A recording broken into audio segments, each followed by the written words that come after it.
Good day mga guys. Laag na sad ta guys. Kayang client na doon sa CDO guys.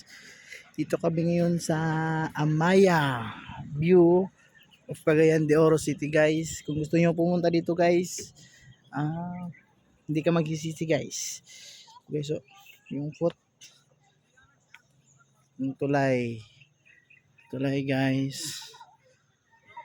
Tulay. Yun yung view ng Cagayan de Oro guys. Ito. Actually, ilang beses na ako nakapunta dito.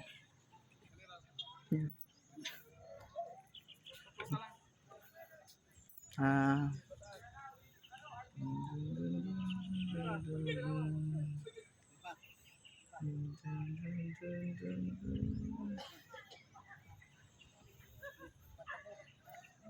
Guys.